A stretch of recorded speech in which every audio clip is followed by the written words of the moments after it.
dernière session de méditation sur l'esprit. Et là, on va vraiment euh, parler de l'objet principal. On a mis un petit peu de temps pour y venir, mais l'objet principal, c'est vraiment la nature de l'esprit. Donc, qu'est-ce que ça veut dire? Quelle est sa définition? Comment on peut l'observer, cette chose qui est si difficile, qui peut être difficile. Pour certains, ça ne l'est pas nécessairement. Hein, ça dépend vraiment des personnalités. Pour certains, c'est assez simple. D'ailleurs, c'est peut-être le plus simple des objets de méditation. Pour d'autres, c'est un petit peu intangible, c'est un petit peu difficile à observer. Donc, nous, on y est allé par étapes.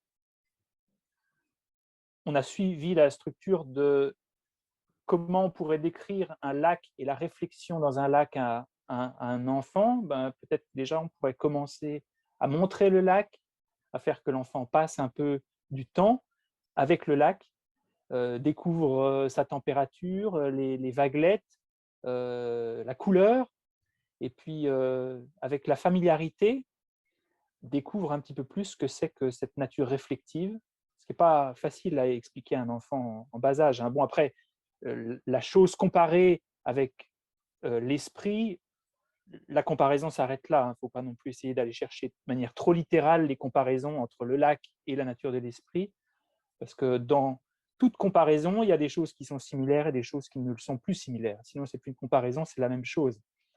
Donc, nous, on va essayer de maintenant nous pencher sur cette nature réflective de l'esprit, méditer dessus, à travers l'identification de la conscience, qu'on appelle la méditation de être conscient qu'on est conscient, la métacognition, être conscient qu'on est conscient, parce que c'est cet objet qui est l'objet qu'on peut utiliser pour atteindre le calme mental. Tout ça pour remettre un petit peu en perspective cette série d'enseignements sur la nature de l'esprit. Le but, c'est d'évoquer un des objets qui nous permet d'atteindre la concentration, le calme mental. On a vu dans les précédentes sessions, dans les précédents cycles, qu'on pouvait observer le souffle.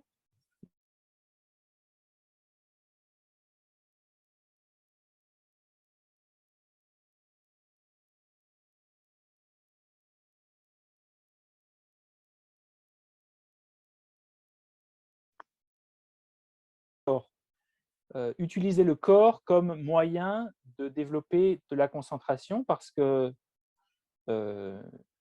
c'est aussi un des objets qui est proposé dans le bouddhisme tibétain et dans le bouddhisme d'Asie du Sud-Est pour développer le calme mental en lien avec le corps. Donc ça, c'est intéressant. C'est pas très commun, c'est moins commun que ces trois objets qu'on a déjà suivis, mais ça nous apprend beaucoup de choses et c'est très calmant, puisque tout ce qui est en lien avec le corps, c'est très calmant, parce que quand on calme le corps, il se passe vraiment quelque chose de profond.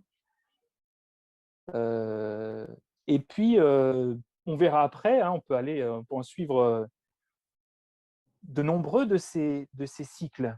Dans le bouddhisme d'Asie du Sud-Est, dans le Visuddhimagga, qui est un commentaire qui a été fait par un grand maître, il était indien, je crois, mais il était indien ou il était sri-lankais, je ne sais plus exactement. Il a décrit 40 objets pour atteindre le calme mental. On peut méditer sur des couleurs, on peut méditer sur des éléments, la terre, le feu, l'air, on peut méditer sur l'amour, la compassion, ça c'est des objets qui permettent aussi d'atteindre le calme mental. Vous voyez, il n'y a pas simplement le souffle, les visualisations ou la nature de la conscience, ça c'est les trois principaux dans le bouddhisme tibétain, mais il y en a plein d'autres, il y en a une quarantaine. François, Oui, juste une petite question. Est-ce qu'on peut méditer sur de la musique, justement? alors tous ces objets, ils sont, c'est des objets de la sphère mentale.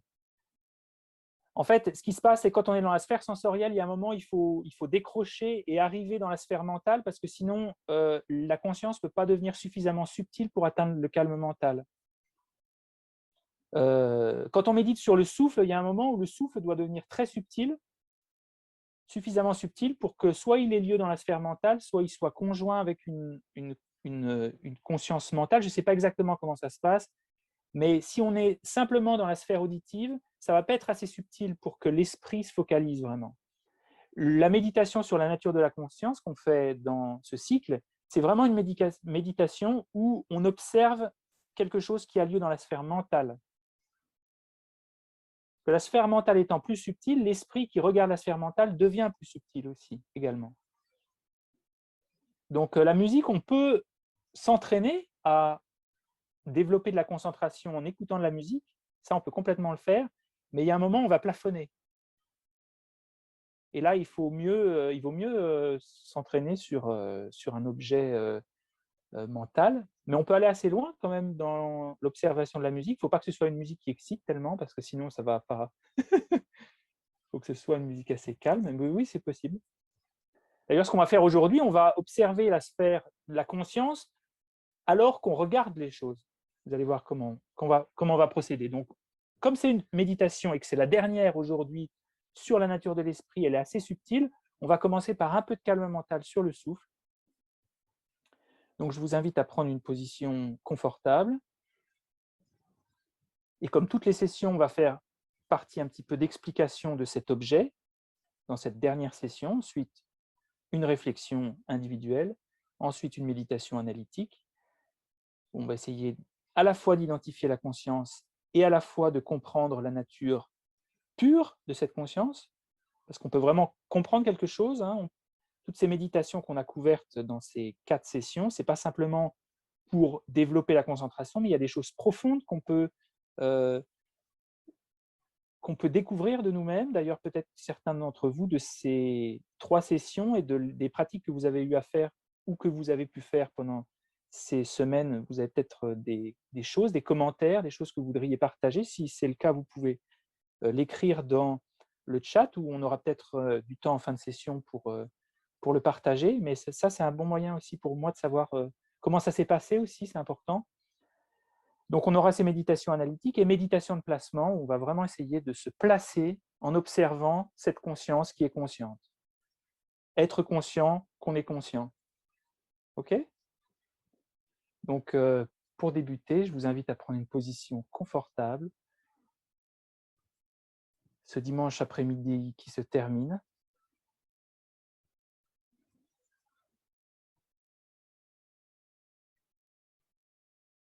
Établir votre corps dans son calme naturel. Son calme naturel qui n'est peut-être pas très naturel au départ, surtout si on a fait plein de choses, du ménage, du jardinage, de la cuisine. On a peut-être cette tendance à avoir envie de bouger, bien par quelques respirations, on va établir, maintenir, être confiant dans le calme de notre corps.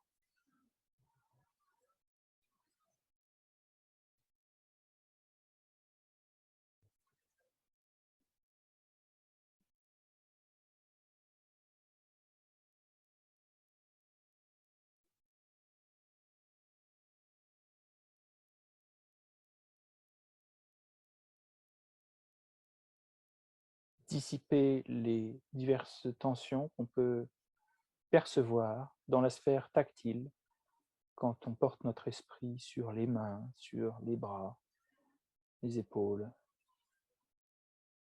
Chaque fois qu'on dissout ces tensions, c'est comme si on s'installait un peu plus dans cet instant,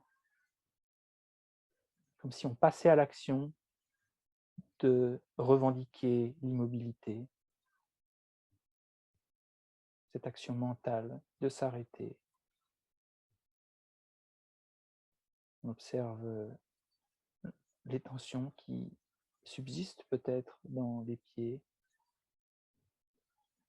les mollets,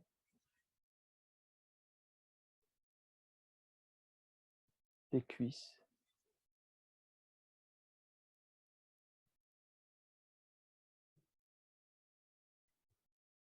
Les fessiers.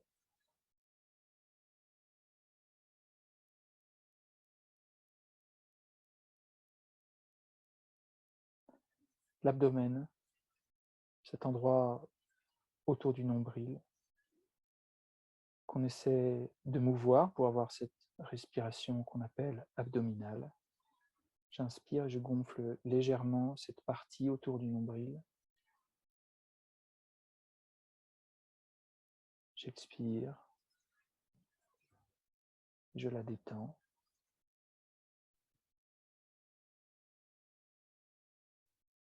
Sans forcer la respiration, sans la rendre sonore, sans la rendre sonore dans le but de la percevoir mieux, mais si votre respiration est sonore naturellement, c'est pas grave.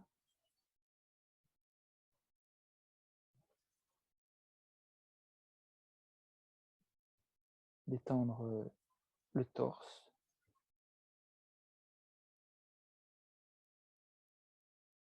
les épaules,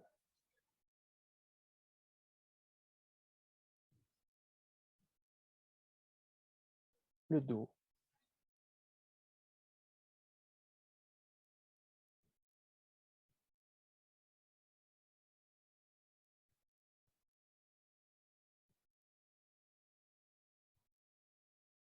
la nuque,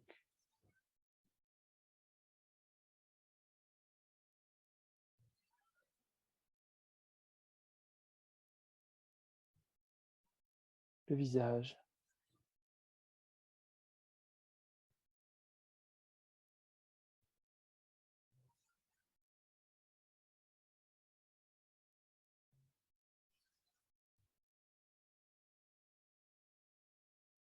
les lèvres, la mâchoire, tour des yeux, la nuque,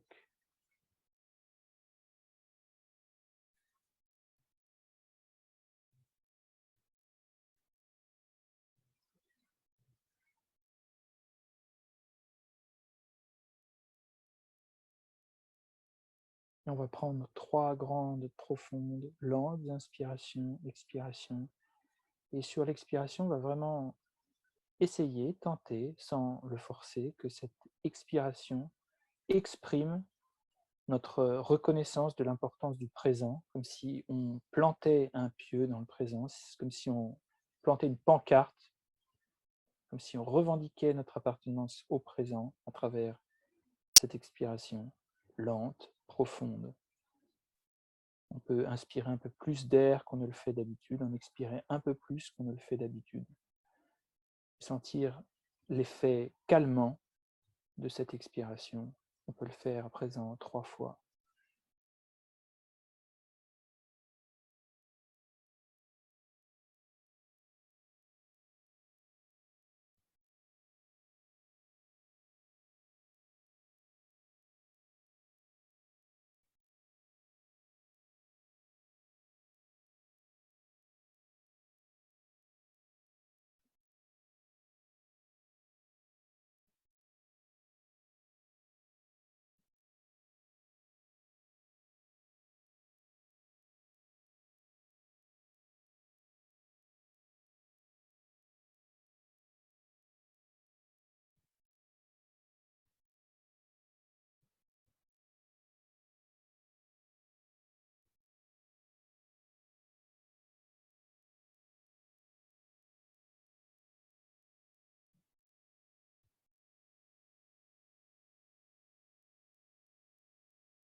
Et notre respiration va reprendre son rythme naturel. Et c'est sur cette respiration que notre esprit va se porter.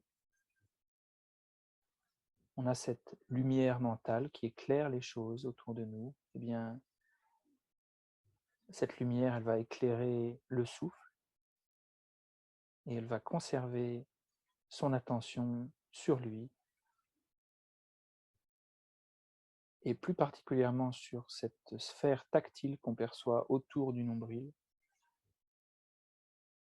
Quand nous gonflons l'abdomen par l'inspiration, quand nous le dégonflons pendant l'expiration,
Et dans ce processus d'observation du souffle, on va essayer de ne pas nommer les choses, simplement les percevoir, simplement percevoir l'inspiration parce qu'on est en contact avec elle sans qu'il soit nécessaire de la nommer, de la décrire, de l'analyser, la comparer, la sous-peser.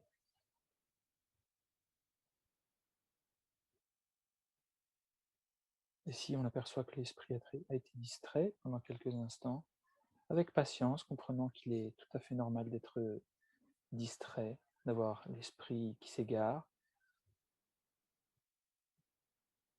on porte à nouveau le faisceau de cette lampe sur la sensation du souffle.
Et si on sent la fatigue qui s'est installée ou qui s'installe, eh bien, il faut accepter, ça fait partie de la méditation.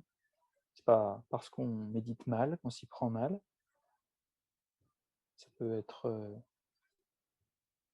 causé par ce qu'on fait dans la journée, ce qu'on a fait dans la journée, ce qu'on a mangé, le cycle biologique. Voilà, donc on accepte cet état, on fait au mieux simplement. Et maintenant, dans l'inspiration et l'expiration, on va faire que cette respiration exprime de la détente, quoi que ça puisse vouloir dire. On va essayer de d'étendre l'acte de respirer à travers les sensations qu'on ressent autour du nombril. Non seulement on est conscient de cette sensation autour du nombril, mais on va détendre cette respiration, la rendre agréable, plaisante, dans un processus progressif et avec une grande patience.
Calmement, on va reprendre contact avec la sphère visuelle, avec les formes, les contours,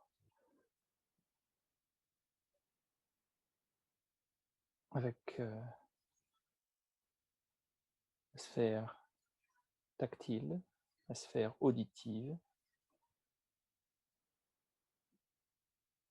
On va avoir l'occasion de revenir sur cette phase de méditation de placement, puisque c'est le but de ces sessions, c'est d'offrir non plus comme objet le souffle, mais l'esprit lui-même. Et on le fait pourquoi? On le fait se souvenir pourquoi on fait ça, parce que ça aiguise l'esprit, ça fait qu'on est beaucoup plus heureux. Ça, c'est vraiment le premier bénéfice, comme il est présenté dans le Lamrim, c'est le bonheur physique et mental. Et ce n'est pas seulement un bonheur mental de contentement, parce qu'on n'a tout à coup plus aucune distraction, on est complètement focalisé, présent, mais il y a également un contentement profond qui apparaît dans l'esprit, et en lien avec cette souplesse mentale, il y a une souplesse physique qui apparaît. Donc il y a un bien-être physique, puisque l'esprit et le corps sont corrélés. On le fait parce qu'il y a beaucoup moins de perturbations mentales dans un esprit concentré. D'ailleurs, peut-être que dans ces diverses méditations que j'ai pu vous proposer pendant ces quelques semaines, vous avez observé que quand l'esprit est concentré, il y a beaucoup moins de place pour les perturbations mentales comme l'avidité, la jalousie, la colère.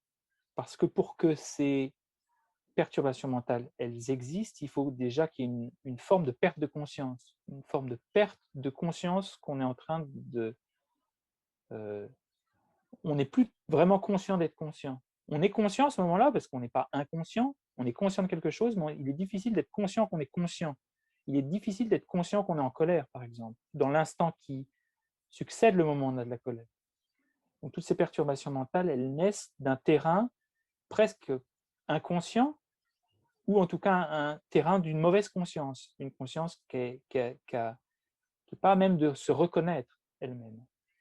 Donc quand l'esprit est très concentré, qu'il est très conscient, il n'y a simplement pas d'espace pour les perturbations mentales pour qu'elles puissent émerger, sourdre dans notre esprit, et s'il n'y a plus ces perturbations mentales, alors évidemment que l'esprit est beaucoup plus satisfait, content, puisque ces perturbations mentales fonctionnent à perturber notre capacité à être heureux. Voilà quelques-uns des rapidement des bienfaits de la méditation de placement. Donc là, on va le faire sur la nature de la conscience, ce lac. Et chaque fois qu'on a observé durant ces 3 précédentes sessions les sensations, ensuite on a observé les pensées, ensuite nos émotions, chaque fois qu'on observe ces choses, en fait, on commence à observer l'esprit. C'est comme quand on observe les vaguelettes à la surface du lac ou la température du lac, on observe le lac lui-même. Quand j'observe les vaguelettes, j'observe le lac lui-même. Mais là, on va le faire de manière directe. On va observer le lac et le prendre vraiment comme objet, sa nature réflective, vraiment directement, plus par le biais de nos sensations, de nos émotions et de nos pensées, mais vraiment de nous poser la question, qu'est-ce qui, moment par moment, connaît? Et est-ce que cette chose qui connaît, je peux moi la connaître aussi? Est-ce que je peux poser mon esprit sur cette chose qui connaît? Est-ce que je peux poser mon esprit sur la lentille de la caméra ou le récepteur de la caméra plutôt que sur les choses qui sont enregistrées par la caméra?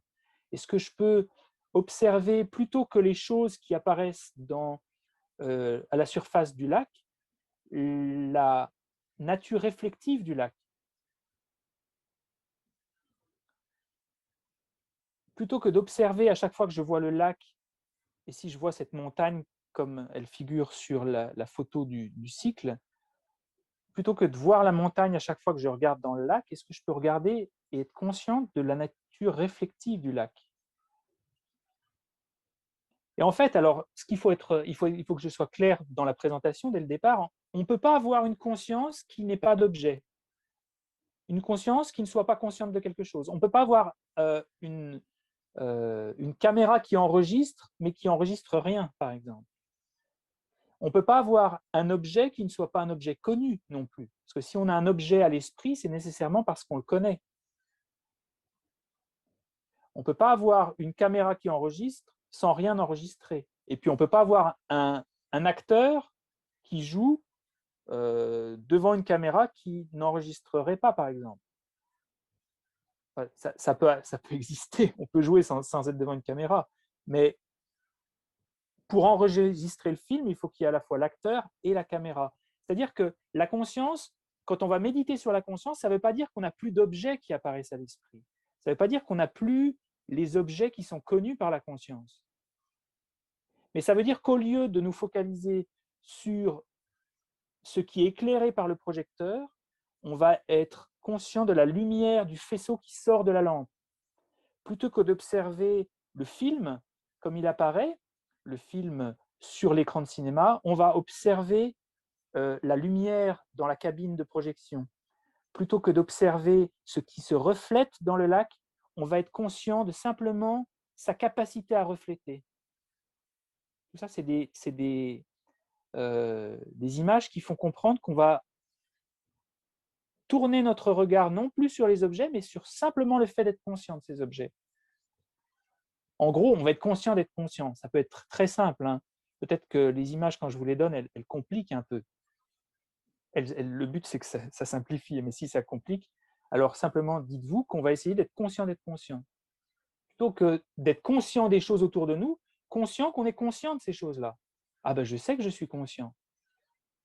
C'est quelque chose d'un petit peu bizarre hein, quand on en parle. Hein. Mais ce qui apparaît, c'est que cette conscience, elle est là sans arrêt. Sans arrêt, je suis conscient de quelque chose. Et comme toute chose qui existe, on peut la pointer du doigt.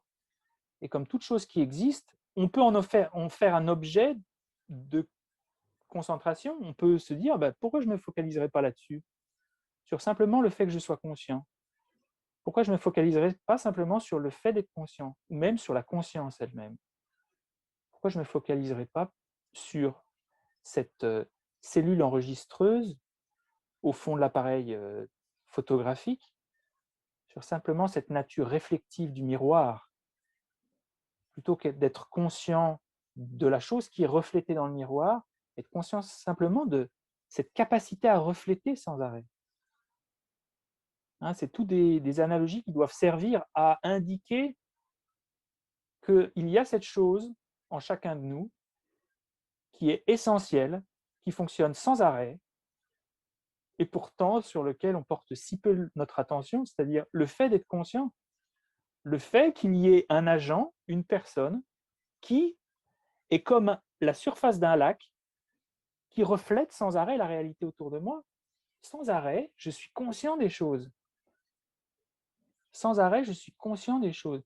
Et ça, pour des traditions qui ne sont pas des traditions vraiment contemplatives, qui n'ont pas observé la nature de l'esprit, ça peut sembler un peu abscon, un peu difficile à saisir, mais pour ces contemplatifs qui ont observé l'esprit depuis des millénaires, c'est essentiel de, plutôt que de se tourner sur les choses de l'environnement, de se tourner sur le simple fait de connaître et tous les filtres mentaux qui viennent avec. Parce qu'une fois qu'on comprend cette nature réflective, on comprend que cette nature réflective, elle est filtrée. Il y a une couleur qui vient apparaître à la surface de l'eau, les émotions, les différentes. Mais au fond, derrière, c'est simplement une capacité réflective. C'est simplement que vous qui m'écoutez, moment par moment, vous êtes conscient. Et quand vous êtes conscient d'être conscient, quand vous savez que vous êtes conscient, c'est l'objet de méditation. C'est ça. C'est là-dessus qu'on va focaliser l'esprit. Et vous allez voir, le grand avantage de cet objet-là, c'est qu'on n'a pas besoin de le créer dans l'esprit. On n'a pas besoin de créer le fait d'être conscient, puisqu'on ne peut pas le couper. Même pendant l'anesthésie, les bouddhistes vont dire on est toujours conscient de quelque chose, sauf que, un, on n'est pas à même de s'en souvenir, et deux, cette conscience, elle est de très mauvaise qualité. Elle est trop subtile, comme si elle était complètement coupée. Donc nous, ce qu'on va faire, c'est dans cette méditation, essayer d'avoir une conscience suffisamment claire pour pouvoir regarder cette conscience, pour pouvoir essayer d'être conscient d'être conscient. Et donc, le gros avantage de cet objet, c'est qu'il est là sans arrêt. Je n'ai pas besoin de faire d'efforts. C'est une méditation qui demande beaucoup moins d'efforts que d'essayer de se focaliser sur le souffle ou d'essayer de se focaliser sur une image qui apparaît dans l'esprit, parce que chaque chose qui est là, qui est présente, qui est observée, elle est connue. Donc, il suffit juste que je sois conscient d'être conscient, et ça y est, hop, je poursuis le continuum de cette conscience d'être conscient, et l'esprit se focalise de manière beaucoup plus puissante si c'est un objet qui vous semble accessible. Pour certains, c'est un peu difficile, cet objet de méditation. Pour d'autres, ils vont vraiment se sentir très à l'aise là-dedans parce qu'il n'y a pas d'effort à faire, il n'y a pas d'effort pour faire surgir un objet mental à l'esprit, simplement se focaliser sur l'action d'être conscient, sur la conscience. Je suis conscient que je suis conscient, et si je suis conscient que je suis conscient, c'est tout. Voilà, je me relaxe là-dedans, je m'installe, je me mets dans le transat, et je continue à savoir que je suis conscient, sans me dire il faut que je sois conscient des sensations, non, simplement savoir que vous êtes conscient. Donc, cet esprit, il a sa définition à la conscience dans le bouddhisme tibétain, je crois, c'est tibétain. Quand je dis je crois, je pense que c'est aussi dans le bouddhisme de la tradition sanskrite. Je ne sais pas exactement en Asie du Sud-Est comment ils définissent cette conscience. Mais la conscience, c'est ce qui est clair et connaissant. Clair, c'est comme la surface du lac, elle est claire, elle peut refléter quelque chose. Mais la surface du lac, elle n'est pas consciente. C'est là où l'analogie s'arrête. La conscience, elle est claire en ce sens qu'elle nous permet de refléter la réalité autour de nous, mais en plus de ça, elle est connaissante, elle est consciente. Elle n'est pas simplement comme une cellule, comme les cellules photoélectriques qui permettent de capter l'image au fond de vos téléphones, par exemple. Ça, elle est claire, en ce sens que la lumière peut venir se refléter au fond, mais elle n'est pas connaissante, elle n'est pas consciente. Donc, clair et connaissance sont les deux facteurs qui définissent la conscience. Nous sommes des êtres conscients parce que nous avons cette conscience qui est claire et connaissante. Claire parce que, à moment par moment, surgit en nous une apparence, et puis parce qu'on entre en contact avec elle. Le fait que cette apparence surgisse dans notre esprit, c'est le côté clair, et le fait que nous nous engageons avec le contenu de cette expérience, c'est le côté connaissant. Et ces deux sont simultanés. Ça, c'est pour la théorie. Maintenant, on va le faire en pratique. Donc, on va le faire un test, là où on est vraiment dans l'activation de cette deuxième sagesse, de la compréhension vraiment de ce qu'est la conscience. Donc, vous allez simplement percevoir dans la sphère visuelle, plutôt que de tourner les yeux, enfin le regard mental sur les objets que vous avez dans votre sphère visuelle, essayez de dire, mais c'est vrai, je suis conscient de voir.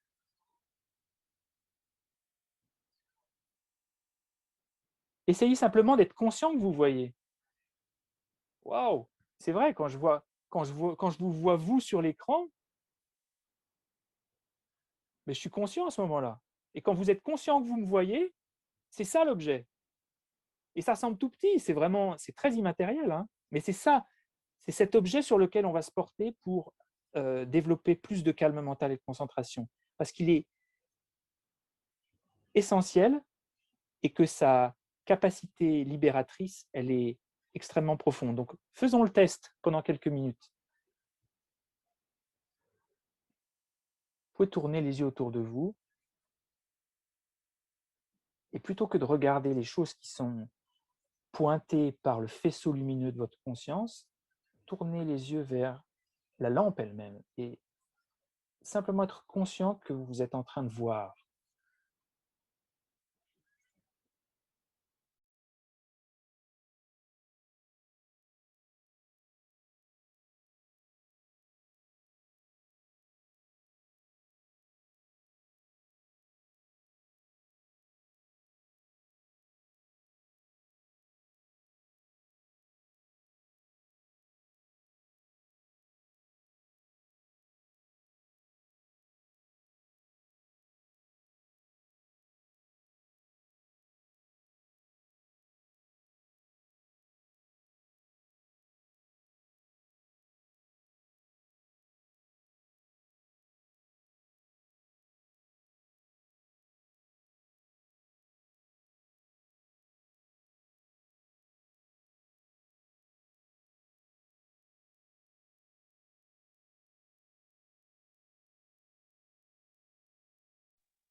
Et cette conscience, elle a ni forme, elle n'a pas de contour, elle n'a pas d'odeur. Pourtant, à ce moment-là, on voit quelque chose, mais nous, on est simplement conscient d'être conscient. Donc, essayez pas de chercher quelque chose qui soit visuel. C'est vraiment presque de l'ordre du ressenti, puisque c'est la conscience.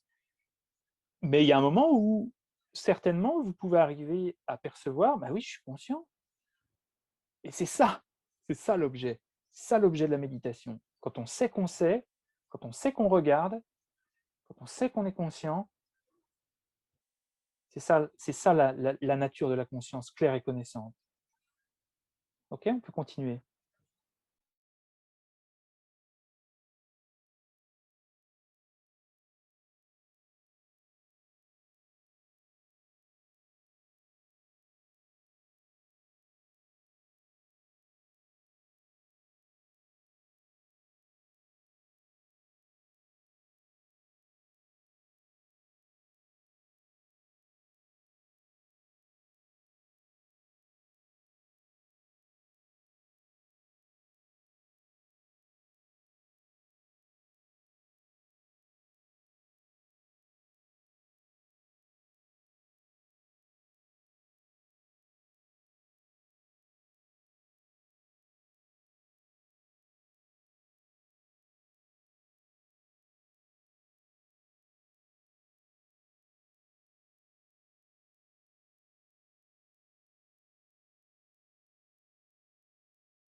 Alors certes, il faut un petit peu d'effort pour diriger l'esprit, nous qui sommes très habitués à observer les choses plutôt que la chose qui connaît ces choses. Ça demande un petit peu d'effort, mais après on se rend compte que finalement, waouh, cette chose-là, elle est là sans arrêt. Elle est là sans arrêt, cette conscience.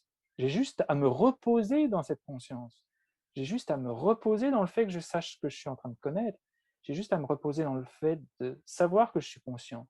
J'ai juste à me reposer dans le fait d'être conscient d'être conscient. Ça demande beaucoup moins d'effort que de se forcer. Ah, il faut que je médite, il faut que j'arrive. Non, je suis conscient sans arrêt.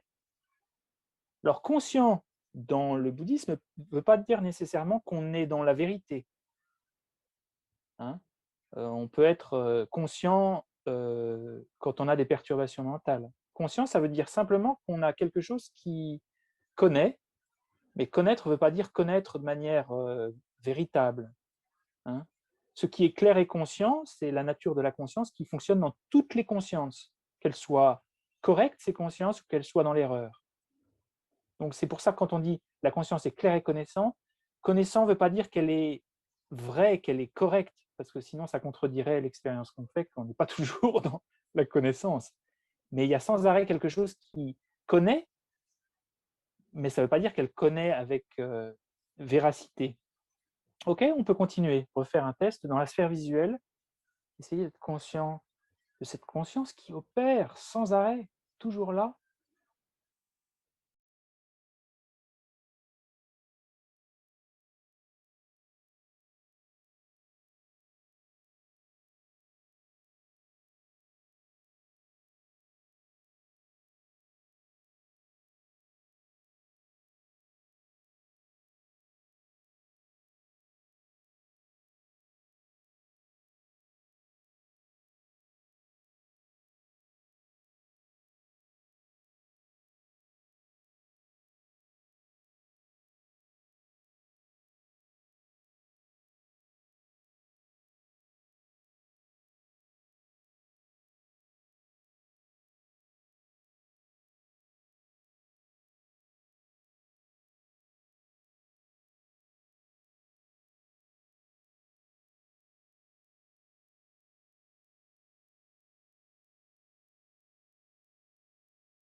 Alors au départ, ça peut sembler ténu ou ça peut sembler invisible, hein, c'est normal. C'est quelque chose qu'on ne fait pas souvent, mais avec de l'expérience, avec la répétition, avec la méditation sur ce sujet, je pense que c'est vraiment la méditation qui exprime ce que veut dire ouvrir les portes du monde intérieur finalement. C'est que quand on observe la conscience, on restitue à nos yeux l'existence de quelque chose qui est fondamental et qu'on a complètement occulté. Autrement dit, notre conscience même, le fait qu'il y a un agent qui connaît et que cette conscience, c'est pas parce qu'elle n'a pas de forme, pas de couleur, pas d'odeur, elle ne puisse pas exister. Et le problème, c'est qu'étant dans une culture très matérialiste, on a complètement occulté l'existence de cette chose-là parce on est incapable de la définir en termes matérialistes et que les modes d'observation de la science qui servent pour de nombreux champs d'application ben, servent pas beaucoup pour la conscience parce que la conscience, elle est simplement d'être conscient. Comment on peut essayer de trouver une odeur à quelque chose qui est simplement le côté réflectif.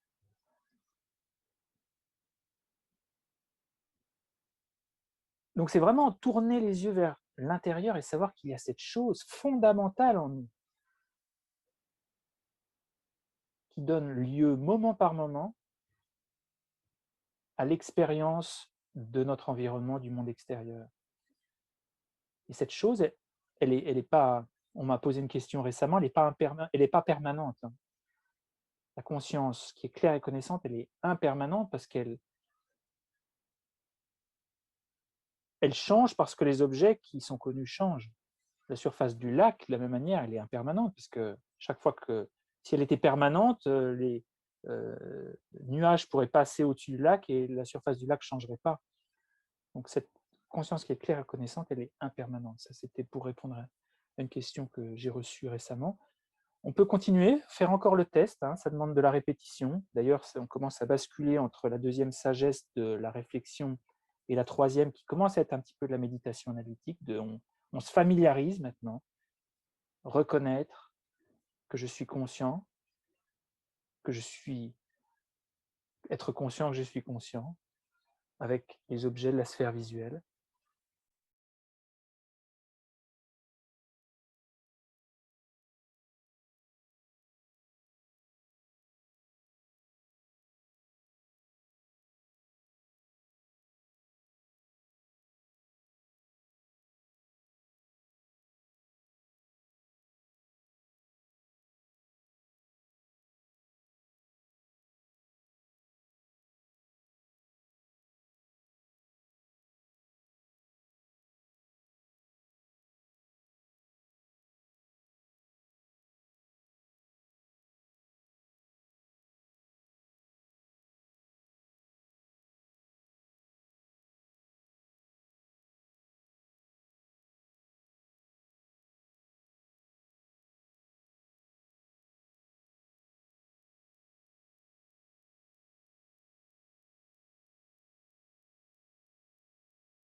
et tenter de percevoir à quel point cette conscience, elle est continue. Il n'y a pas un moment où tout à coup on a blackout total, perte de conscience totale. Bon, il arrive très souvent qu'on ne puisse pas se souvenir de la chose qui était l'objet de notre conscience dans les secondes qui précèdent, mais ça ne veut pas dire que sur le moment, on n'a pas été conscient. Cette conscience, elle est totalement ininterrompue, certes avec différents euh, gradients de clarté, de vérité peut-être, mais néanmoins, il y a toujours ce dénominateur commun de tous les moments qu'on a, qui est que quelque chose se reflète dans notre esprit et on est conscient de quelque chose. C'est de percevoir ce côté complètement discontinu, continu, pardon, de la conscience.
Et on peut observer un arbre, on peut observer le soleil, on peut observer l'écran, on peut observer... Ça, c'est simplement dans la sphère visuelle, on peut observer notre corps, la lumière.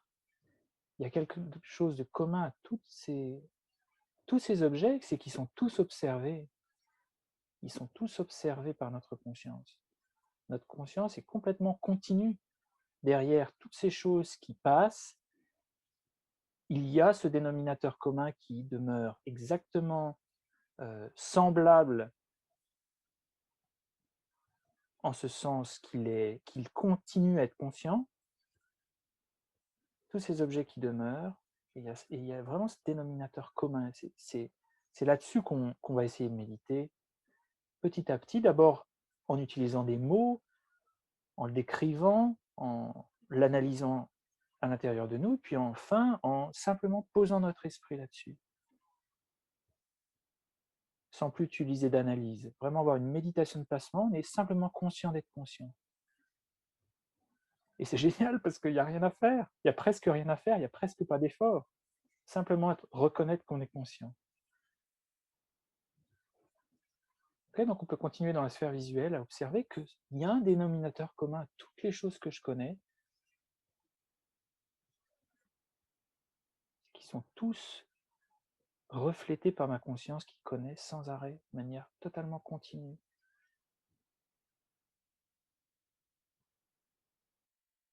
Le capteur de mon appareil photo, il n'a pas besoin de pile, il fonctionne sans arrêt, totalement sans arrêt.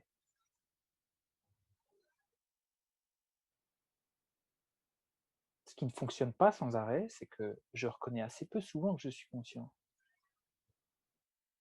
Et c'est ce que je vais faire maintenant, reconnaître que je suis conscient, être conscient qu'on est conscient.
Et cette cellule photographique qui enregistre moment par moment, c'est ce que certaines écoles du bouddhisme présentent comme étant la substance même d'un individu. Cette lumière derrière qui simplement reflète la réalité. Cette chose qui est... On peut se dire, oh, bon, ça ne semble pas... une petite lumière qui reflète, qui fait même pas les choses par elle-même. Non, parce que maintenant qu'on tourne le regard vers cette lumière, on va pouvoir commencer à l'interroger, à utiliser l'analyse. Et le postulat essentiel, c'est de se dire, toutes les choses qui passent, qui se reflètent à la surface de ma conscience, n'altèrent jamais ma capacité à être conscient. Que je sois en train de connaître, de rêver de pop-corn ou tout à coup de regarder un paysage, ou tout à coup d'avoir cette colère qui surgit dans mon esprit, ni les pop-corn, ni le paysage, ni la colère ne vont jamais altérer cette capacité connaissante. Et ça, quand on l'observe en temps réel, qu'on le questionne, qu'on reste un petit peu conscient de la conscience, et qu'on observe toutes ces choses qui passent, et on se dit qu'aucune ne vient teinter la nature même de la conscience, on commence à se dire, mais waouh, il y a un truc extraordinaire quand même derrière. Le dénominateur commun de toutes nos expériences, c'est qu'il y a une forme de luminosité essentielle qui, lorsqu'on la reconnaît, induit une expérience extrêmement profonde, de reconnaître que toutes ces choses qui sont du contenu de mon expérience, ma colère, mes émotions, mes pensées, elles vont, elles viennent, elles ne sont ni moi, et en plus de n'être pas moi, elles ne viennent jamais perturber cette clarté, ce potentiel connaissant qui est au fondement de mon être finalement. Okay, donc ce qu'on va faire maintenant, c'est on va poursuivre cette méditation analytique, cette fois en observant nos pensées. Donc gardez une encre, comme à chaque fois, un petit peu dans le souffle pour ne pas vous égarer. Et puis, si vous pensez que c'est trop de distraction, abandonnez cette encre. Essayez d'être conscient de ces pensées qui viennent, si c'est les projections, des souvenirs, de l'imagination, comme on a fait dans les précédentes sessions. Essayez de percevoir, comme vous l'avez fait pour la sphère visuelle, que vous êtes en train de les connaître, ces choses-là. Okay, donc là, on déplace l'objet de la méditation de la sphère visuelle à la sphère mentale. On n'est plus dans la sphère visuelle à essayer de savoir qu'on est conscient qu'on regarde quelque chose. Là, on est conscient qu'on pense quelque chose. Quand je pense à quelque chose, je suis conscient que je pense cette chose-là.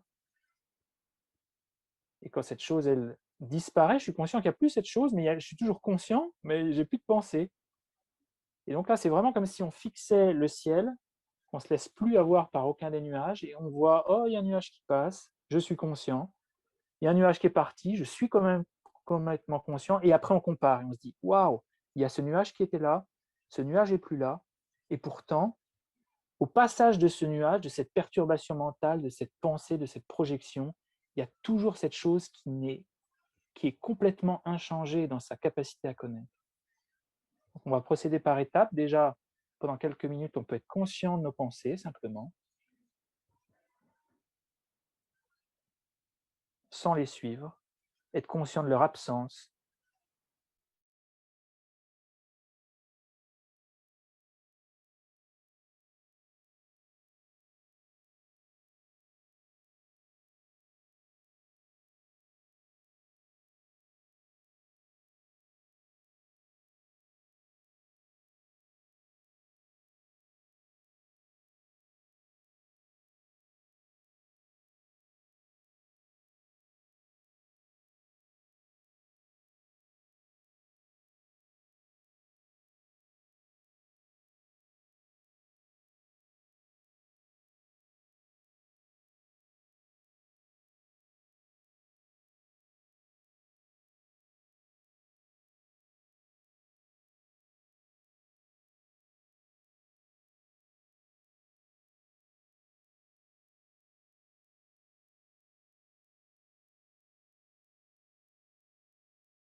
Soyons conscients des commentaires, des projections, des souvenirs, des anticipations, des rêveries et du dénominateur commun de ces choses-là qui est qu'on les connaît simplement, qu'on est conscient de ces choses.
Et porter attention à présent à tous ces petits espaces qui existent entre deux pensées, où l'esprit est vide de pensée. Sachez reconnaître et nommer. Ah oui, à ce moment-là, j'ai pas de pensée. J'ai pas de pensée, pourtant je suis toujours conscient. Toujours conscient de ne pas avoir de pensée. Hein, c'est hyper important que dans cette méditation, soit à la fois conscient des pensées, de leur absence, et peut-être même surtout de leur absence dans cette méditation sur la nature de la conscience. C'est beaucoup plus à ces moments où on est sans pensée qu'on peut reconnaître et tourner, quand il y a moins de bruit dans l'esprit, on peut être plus conscient de la lumière qui surgit de la lampe plutôt que de la chose qui est illuminée. Vous voyez un petit peu? Si on est très conscient des choses objectales en face de cette lumière, on est moins conscient de la lumière qui sort de la lampe. Si tout à coup, il n'y a plus rien qui est observé par la lumière, on va commencer à dire, oh tiens, il y a une lumière là. De la même manière avec nos pensées. Il faut essayer d'être conscient de ces moments entre deux pensées, où l'esprit est vide de ses pensées.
Et percevez ce dénominateur commun de toutes nos expériences mentales qui est que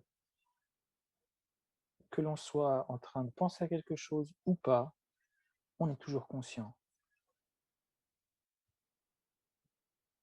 Maintenant, la question qu'on va pouvoir se poser, c'est est-ce que ces pensées qui passent, elles altèrent ma capacité à être conscient? Est-ce qu'elles teignent mon esprit? Est-ce qu'elles viennent gratter? Je sais pas si c'est oui, je crois que c'est la dernière fois. Est-ce que c'est la la spontex de nos perturbations mentales ou de nos pensées vient gratter le téflon de la conscience ou pas? Et ce qu'on perçoit, c'est que ces pensées, elles viennent. Alors elles peuvent peut-être altérer un peu le fait que la conscience n'est pas d'aussi bonne qualité, mais est-ce qu'elles perturbent? Est-ce qu'elles viennent laisser quelque chose dans la conscience elle-même au moment où on est conscient? C'est vraiment ça, c'est le cœur de la méditation sur la, nature pure de l'esprit.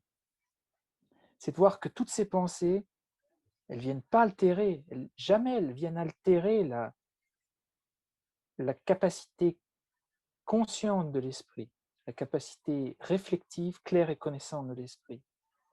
Et réaliser ça, réaliser que toutes ces choses, elles ne perturbent pas la nature claire et connaissante de l'esprit, c'est une découverte impressionnante. Donc ce qu'on a fait pour revoir un petit peu les étapes, hein, d'abord on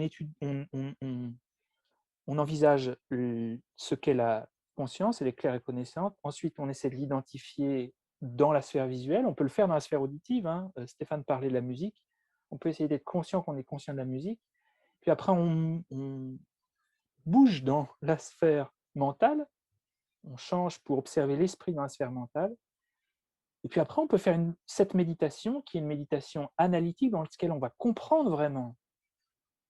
Il ne s'agit pas simplement d'observer, il va falloir analyser, de se dire, mais ces choses qui passent là, ces émotions, les choses qu'on a faites la fois dernière, cette colère, ce désir, cette avidité, est-ce qu'ils viennent entacher cette nature lumineuse et claire et connaissante de l'esprit? Non, et quand on réalise ça, on se met un petit peu en marche de se désidentifier du contenu de nos expériences, de se désidentifier de je suis mes propres émotions, je suis mes propres pensées, j'ai ces habitudes, je répète sans arrêt les mêmes erreurs. Non, on se dit qu'au fond, il y a cette chose qui est totalement vaste et qui demeure pure, totalement pure. C'est en ça qu'on prend connaissance des tréfonds de ce que nous sommes. Alors après, on va pouvoir, dans d'autres méditations, le questionner même ça, mais en tout cas de le reconnaître pour un moment, cette nature conventionnelle de l'esprit, c'est très libérateur. Ok, donc ce qu'on fait maintenant, on continue quelques minutes, observez les émotions, les pensées, et essayez de vous demander, est-ce que je cesse d'être conscient au moment où ces choses-là apparaissent, ou est-ce que le dénominateur commun de toutes ces choses-là demeure?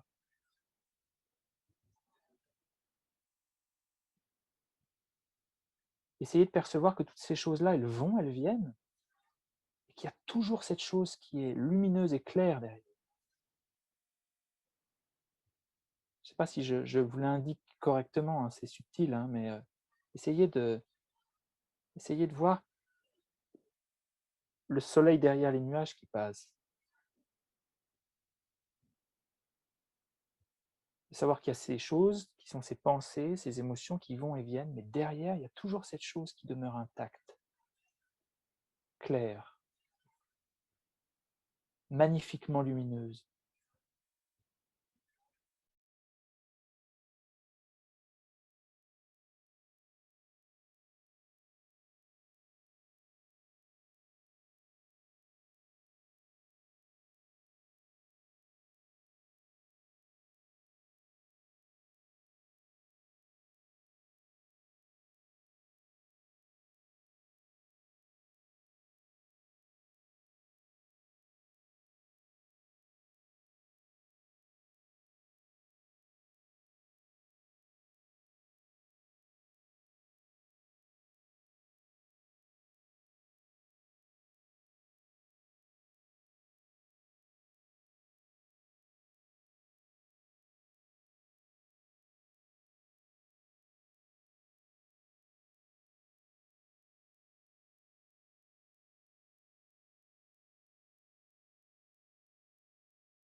essayez de prouver par votre propre expérience que toutes ces pensées ont un dénominateur commun de la conscience, de la nature de la conscience, de la nature conventionnelle de la conscience, qui est claire et connaissante, et que quel que soit le type de pensée, le type d'émotion qui surgissent dans notre esprit, ces émotions, ces pensées n'ont pas la capacité de venir souiller, entacher cette réflectivité du lac de l'esprit.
Et dernière partie de cette session, cette méditation analytique qu'on vient de faire brièvement, on pourrait y passer du temps, parce que c'est peut-être la plus profonde, la plus incroyable. Nous, on les voit brièvement, peut-être que vous pourrez y revenir, mais nous, on va abandonner la sphère de cette méditation analytique pour maintenant être simplement conscient qu'on est conscient, plus essayer de raisonner, savoir qu'est-ce que le lac, savoir quelle est la relation entre cette analogie du lac et la conscience. Simplement, ayez cette conscience qui est conscient qu'on est conscient.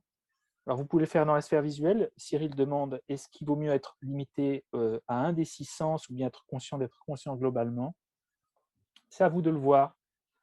Vous pouvez le faire, cette méditation de placement, dans la sphère visuelle. Simplement d'être toujours conscient que vous êtes conscient. Et là, on est allé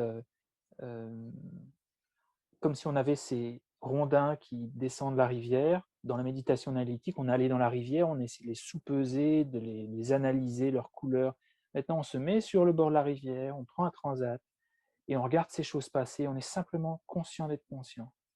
Plus d'analyse, plus de dénomination, on n'essaie plus de nommer les choses, simplement de demeurer dans cette conscience, demeurer installé calmement dans cette conscience. OK? Ça, c'est une méditation non discursive, non analytique. Là, on est plus maintenant dans demeurer avec la conscience qu'essayer de l'analyser. On est avec. On demeure conscient d'être conscient. On s'unit à cette conscience, on peut dire. Parce qu'il y a une notion dans le calme mental de non-dualité. Là, on fait cet effort. Mais c'est presque pas un effort, parce que vous comprenez peut-être dans ces instructions que la conscience, il n'y a pas de faire d'effort. Oui, il faut un petit peu un effort pour être conscient qu'on est conscient, mais la conscience, elle est là sans arrêt. Il y a simplement à se reposer en se disant, voilà, mais de toute façon, je suis conscient. J'ai juste à être conscient d'être conscient, mais c'est beaucoup moins dur à faire que si on n'était jamais conscient. Non, je suis conscient, relax, et je regarde ça, et évidemment que l'esprit va se focaliser. Et là, on n'essaie plus d'analyser c'est quoi la conscience, pourquoi il y a des choses qui existent qui sont immatérielles, le matérialisme. Non, on oublie tout ça. En tout cas, on ne l'oublie pas puisque ça s'est déposé dans notre esprit, ça fonctionne de manière un petit peu cachée, et on reste et on demeure avec. la conscience. OK?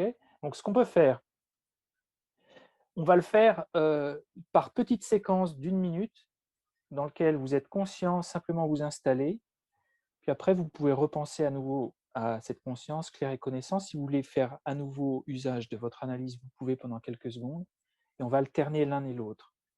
OK?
Voilà, on fait une petite pause dans cette méditation de placement non analytique. On peut faire à présent usage d'analyse, se souvenir, attends, qu'est-ce que je devais faire?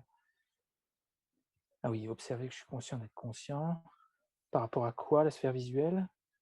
On peut rester ouvert, avoir cette méditation ouverte sur les différentes consciences.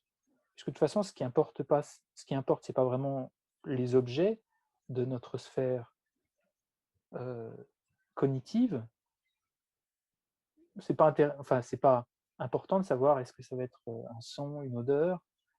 Non, puisque ce qui importe, c'est d'être conscient qu'on est conscient.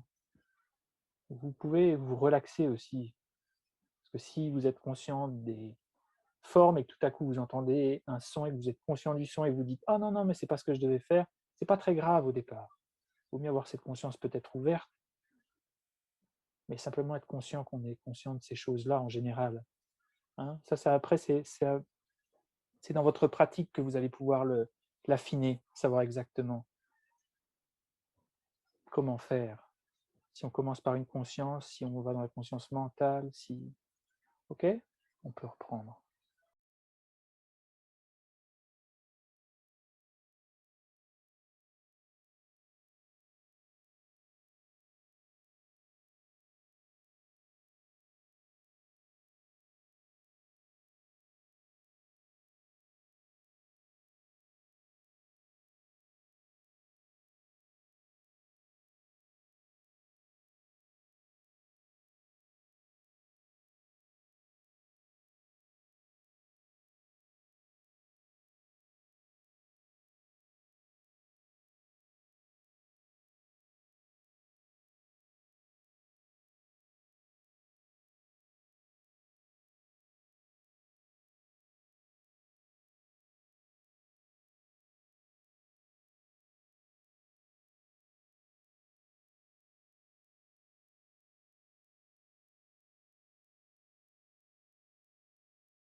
Le lac n'a à faire aucun effort pour refléter le Cervin en face de lui.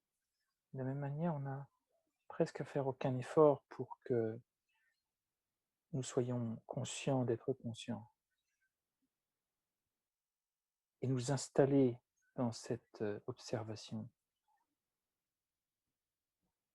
de nous installer dans cette observation de la nature de la conscience.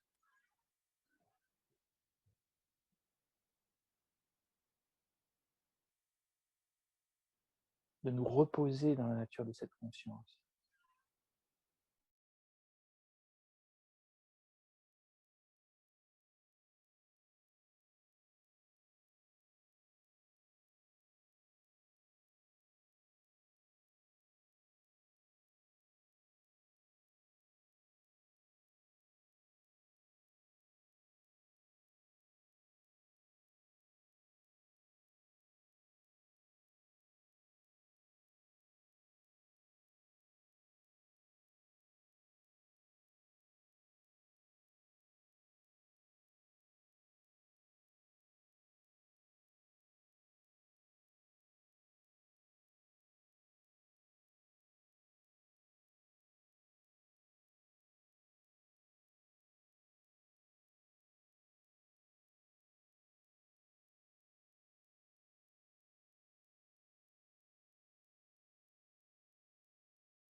Parce qu'au final, il n'y a pas besoin de se répéter mentalement « je suis conscient d'être conscient » pour être conscient qu'on est conscient.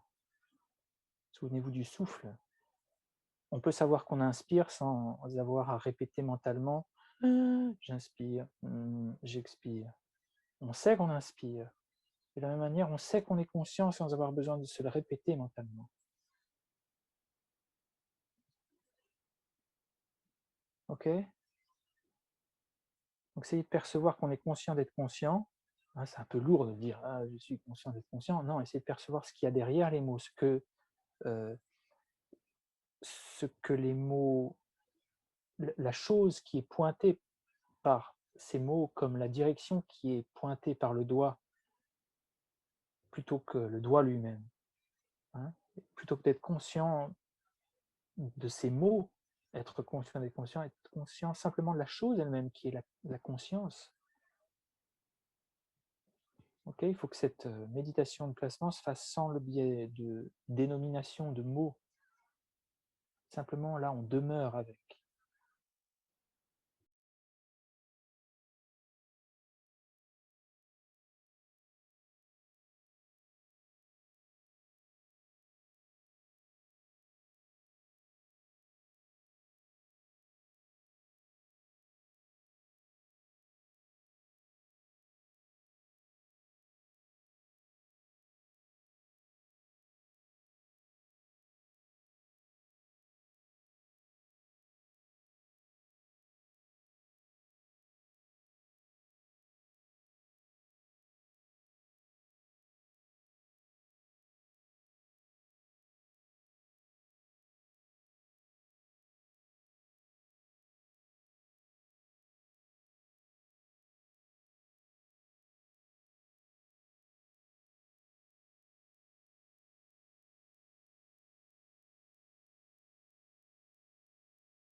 On ne t'entend plus, François, ton micro est coupé.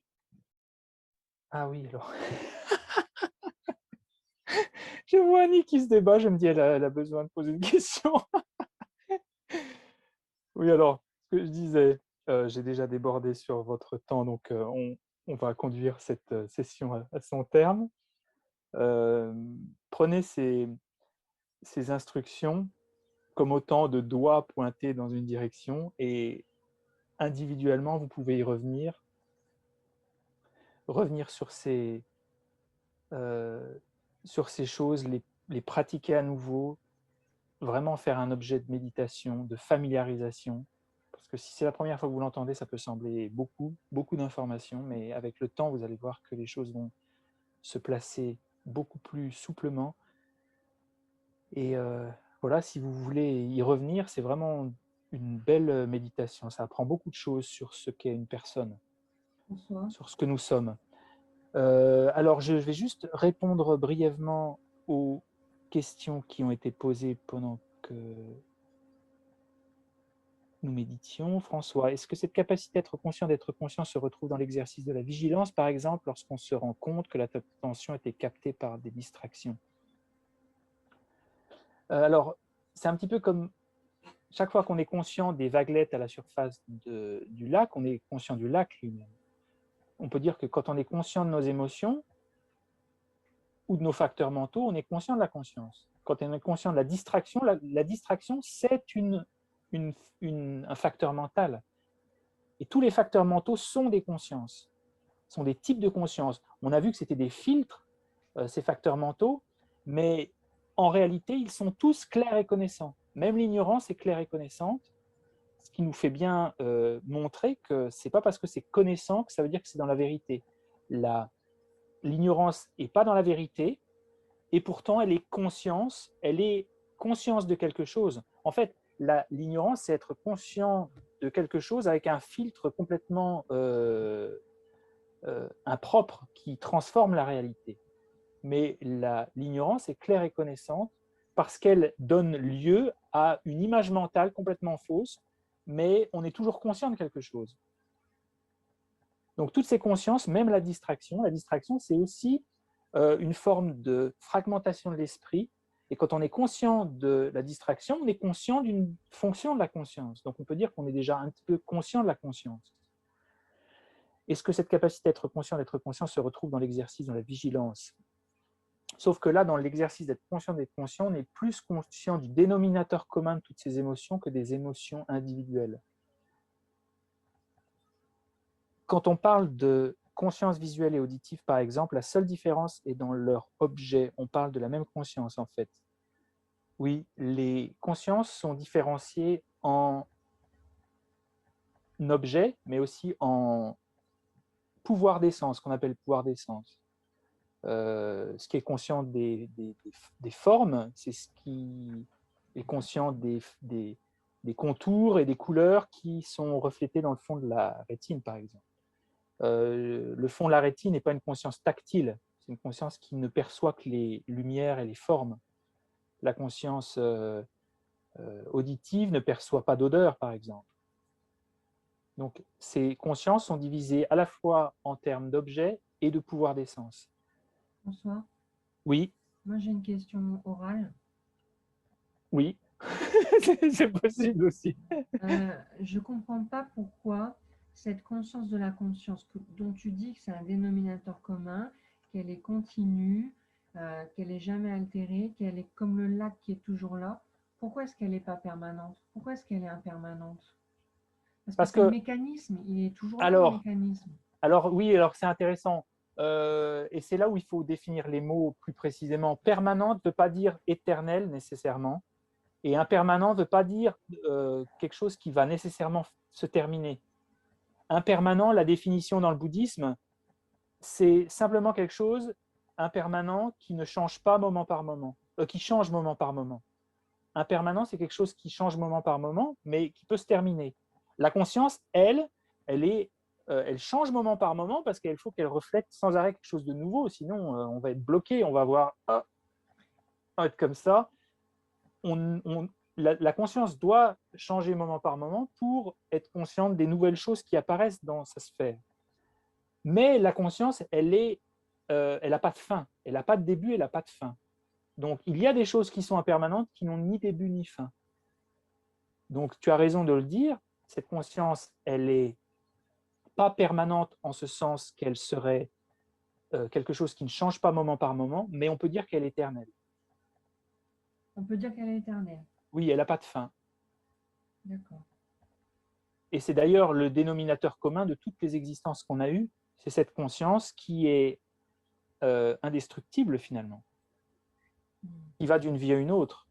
Du coup, François, Parce que ce qu'on observe dans cette méditation, c'est ce que Alan Wallace dit, la conscience substrat, le substrat de ces choses qui vont d'une vie à une autre. C'est que qu'est-ce qui va d'une vie à une autre? Alors ça, c'est vraiment pour certaines écoles, mais c'est de dire, c'est ça, c'est cette capacité connaissante, claire, pure, qui va d'une vie à une autre. C'est le dénominateur commun, non seulement des choses dans notre vie, mais des choses au-delà de nos existences. Donc, Mais alors, si la conscience, elle n'a pas de fin, on n'a pas de mort et de renaissance, alors? Elle n'a pas de fin, mais la conscience, elle est associée à un corps qui, lui, oui, voilà, va avoir une fin. Donc, la conscience, elle est quand même impermanente dans le sens où elle change tout le temps, c'est ça? Voilà, elle est impermanente, mais elle n'a pas de fin. Et François, est-ce que la conscience, elle a une individualité ou c'est quelque chose de complètement neutre? Alors, comme elle dépasse le François qui est là, on peut dire qu'elle est plutôt neutre, parce que François, lui, il est François parce qu'il a ce corps, il est né de ses parents, mais la conscience, elle va se poursuivre sans qu'elle soit toujours individuellement la base à être appelée François, par exemple. Mais du coup, si elle n'a pas d'individualité, ça voudrait dire qu'elle est la même pour tout le monde? Non, elle est propre au continuum, on appelle ça un continuum de conscience. C'est cette chose qui va d'une vie à une autre, mais qui est propre à ce que... C'est un fil qui passe entre divers perles, mais il n'y a pas un fil qui passe à travers les perles de tous les individus, non.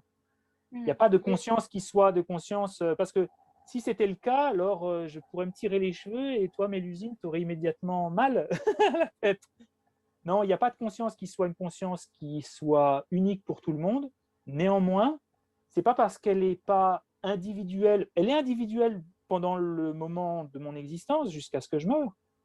Mais après, elle continue. Ouais. Mais elle est. C'est pas une conscience qui recouvre tous les individus finalement. Ça, c'est pas une proposition. Et elle ne peut pas avoir des caractéristiques. Elle n'a pas de caractéristiques en fonction d'une personne. Si, elle a des caractéristiques parce que la chose, elle demeure toujours claire et connaissante, mais il y a toujours ces empreintes karmiques qui, elles, sont susceptibles, à travers nos habitudes, de créer des habitudes. Moi, je suis pétri d'habitudes parce que j'ai déposé dans ma conscience que sur ma conscience ont été associées des habitudes. Ça, c'est autre chose. Hein. Mais la conscience elle-même, elle demeure complètement neutre, on peut dire. Oui. François, elle est teintée en fait des facteurs mentaux. Ouais. Oui, et de ces facteurs mentaux qui surgissent par le pouvoir de nos habitudes. Voilà, et qui laissent donc des empreintes sur notre... Oui, mais ces facteurs mentaux, c'est vraiment voir que ces facteurs mentaux sont passagers, environnementaux. Oui, ils ne restent pas. Le résultat de nos habitudes et de nos empreintes karmiques, mais qu'à la base, le substrat, lui, reste complètement clair et connaissant. Et c'est de savoir différencier ces deux choses, le substrat des choses qui sont passagères seulement. Et quand on réalise vraiment, à la fois par l'observation du substrat et l'observation des choses qui passent, on arrive à se dire « Waouh, pourquoi je m'associe sans arrêt au contenu de mon expérience, à mes émotions? Pourquoi ?» Ça ne veut pas dire qu'il faut complètement se penser qu'elles n'ont rien à voir avec nous-mêmes. Non, ce serait trop simpliste. Mais en tout cas, de savoir se défaire de l'identification. Oui. Je ne sais pas si c'est juste, tu peux me dire si ce n'est pas juste ou pas, mais il y a un philosophe, je ne sais plus qui disait « La grandeur de l'homme, c'est d'être toujours à côté de soi-même. » Parce que quelque part, on est un petit peu à côté et on s'observe en train de faire les choses et tout ça. La conscience de la conscience, c'est la double conscience, en fait. Alors, c'est ce qu'on peut appeler l'introspection, mais il ne faut pas que ça devienne, parce qu'il y a la dissociation, je ne sais pas si c'est ce terme en psychologie, hein, où on a l'impression d'être... et je ne suis pas sûr que d'être toujours dissocié du contenu de nos expériences, c'est positif. Hein. Nous, le but, c'est d'avoir de l'introspection, d'être conscient des choses qu'on fait, qu'on dit et qu'on pense au moment où on les pense, mais pas penser que ces choses-là n'ont rien à voir avec nous-mêmes non plus. Ce serait l'autre extrême, de penser que ces choses-là sont complètement séparées, totalement séparées de moi-même. Non.